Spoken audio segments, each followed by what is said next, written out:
Good morning. We are looking again at Proverbs chapter 10. This time we are at verse 11. Societally, things are going really nastily right now. And some of these verses do have application to what's occurring in the cities, but we don't want to over apply or to underanalyze and just focus them down to that one point. That would be reading into the text what we want. But what we want to do is say, this does actually speak to this situation. More importantly, it speaks to the situation that I'm in, and it speaks in a universal way. So let's look at verse 11, and you'll see why I started this way. Verse 12. We did verse 11 already. Hatred stirs up dissension, but love covers over all wrongs. Well, again, this is highly applicable to what is occurring in our cities right now.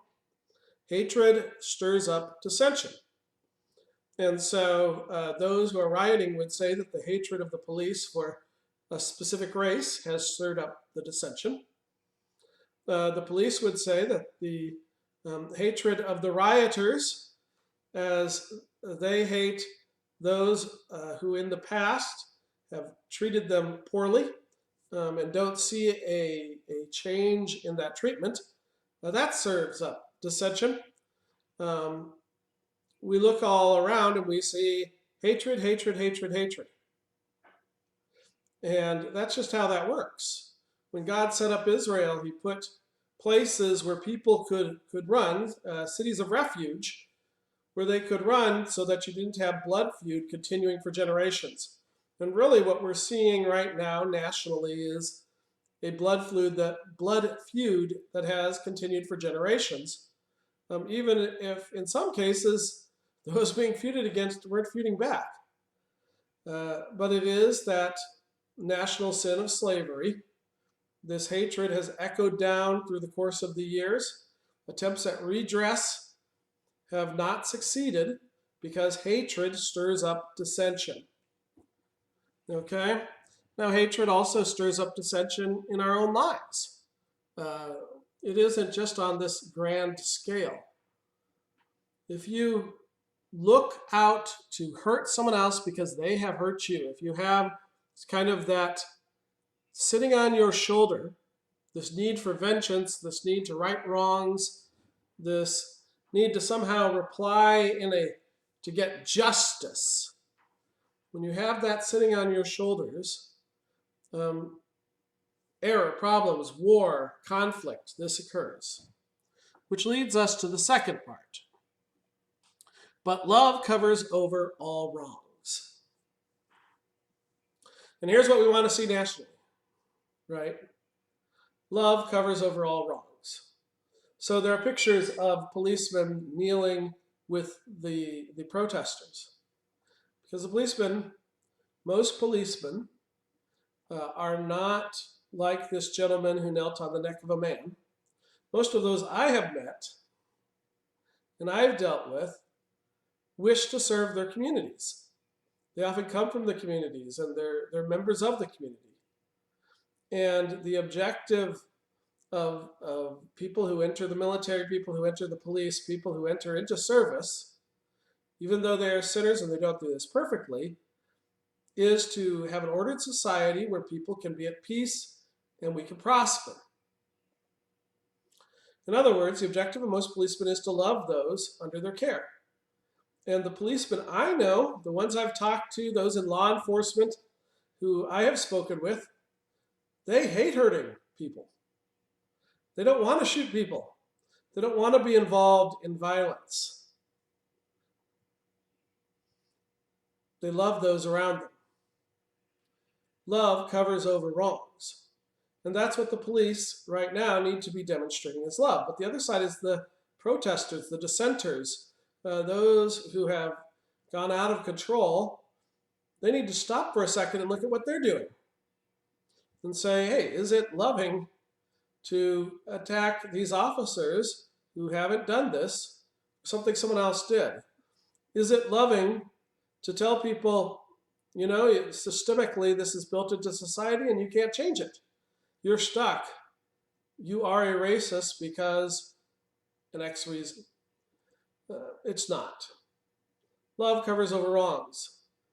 If people are looking out for the interest of the police and the police are looking out for the interest of others, if we're caring for one another, if we share love with one another, these problems would stop. If we cared about the property of other people and we cared about the grief of the family who is suffering, this would stop. Certainly, love in our own families, we could see this. We could see parents who love children who have done great evil to them, and they continue to shower love.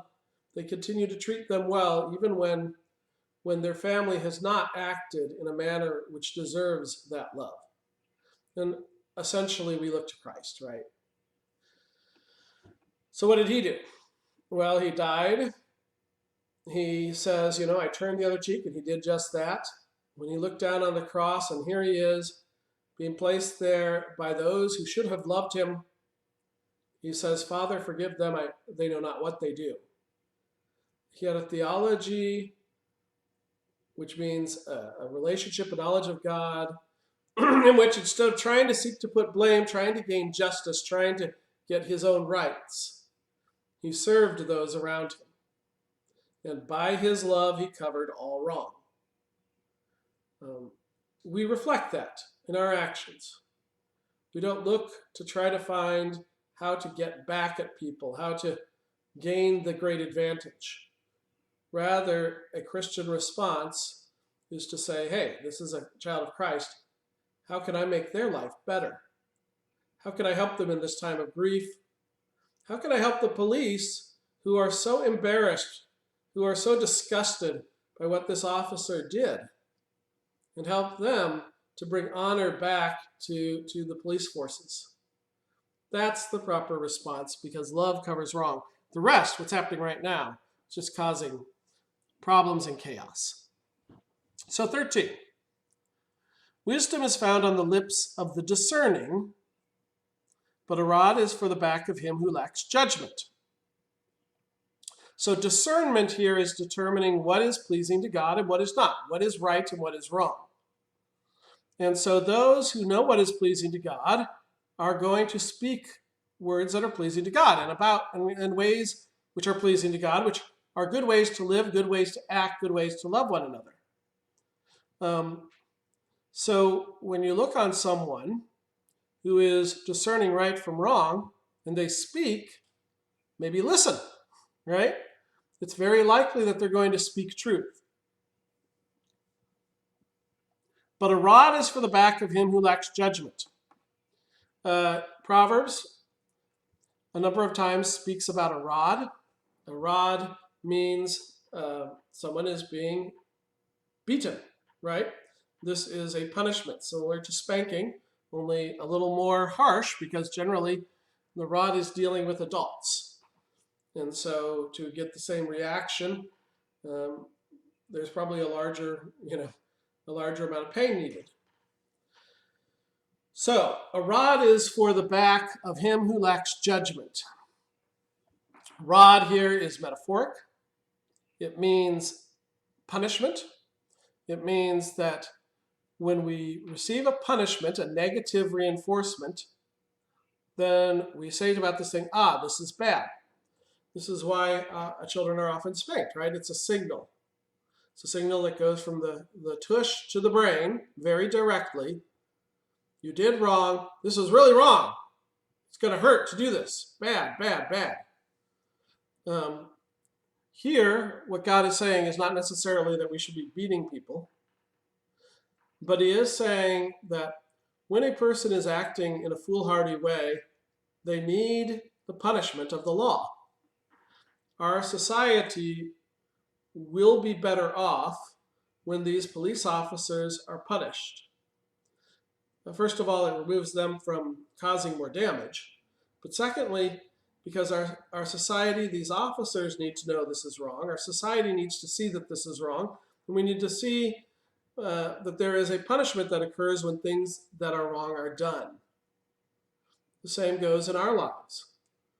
When we sin, when we turn our back upon God's plans and we go according to our own designs, our own selfish desires, God punishes us.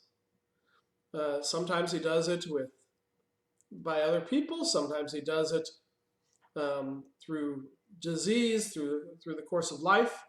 In various ways, he sends trials, he sends punishment. And often he does it through the natural consequence of doing an act which is against his will. Disease, again, might be caused by what you do, or you might get in trouble with the law, or your family dynamics might break down. We receive the rod, and hopefully that sends that signal to the brain. This is bad. Don't do this again. Change your ways. We're going to continue with the next video. That's a little about 10 minutes.